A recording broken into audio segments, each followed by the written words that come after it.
Good evening. We overran quite a bit in the recording studios, and we ended up with 3 days to rehearse this world tour.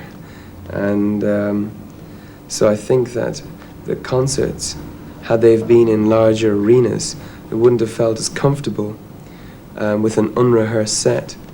Now, an unrehearsed set can be very exciting for the audience because it's never pat, it's never slick. You never know what's going to happen. And I think this will be true here in New Zealand. I mean, I've no idea what's going to happen. Our guitar player, The Edge, the first day of rehearsals, forgot every single song that we ever recorded in the past. In fact, we had to send out for the records so he would learn them again.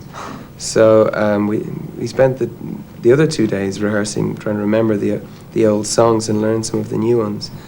So we just hope that the plane journey has him in an okay state to remember that he's still guitar player with you too. So there'll be exciting concerts. Turning to the band's new music and the new album Unforgettable Fire, produced by Brian Eno. It's a combination that at first might appear a little unusual. I think we've always been fans of Brian Eno's and his work with various groups from Talking Heads, David Bowie, whatever. I think it was time for U2 to progress. We'd always made a statement that we're a progressive group. We never wanted to stay in the same place.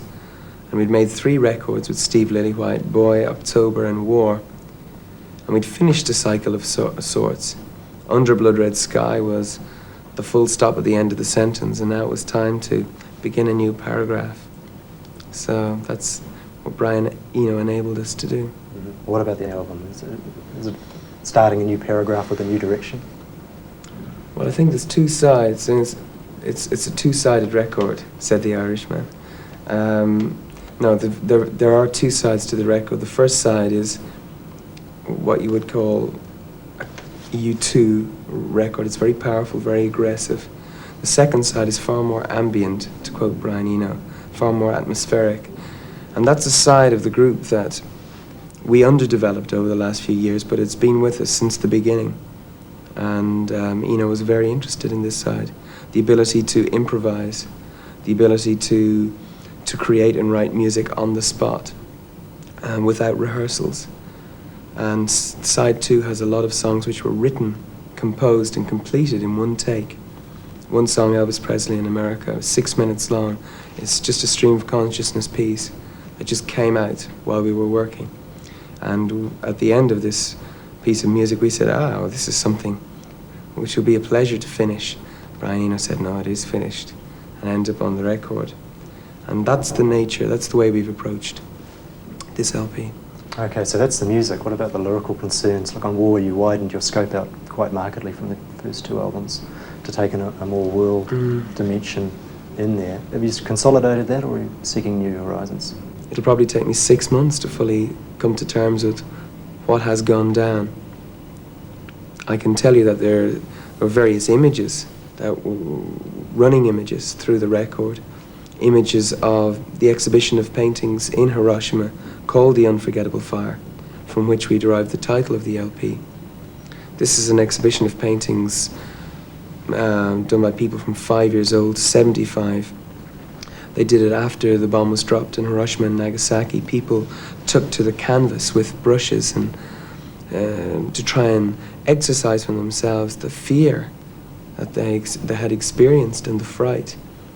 And these paintings really made a great deal of impression on me as I just looked over them when we were in Japan last. And there's images of that, and yet there's images, as always, in U2 of optimism, I think. But surely that's what music's all about. In the 60s, when Jimi Hendrix was on stage, when The Who took to the stage, there was no looking back.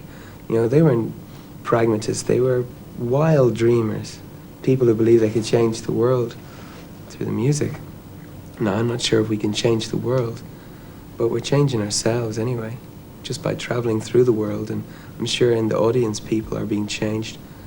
I don't mean that in any deep way, or maybe I do.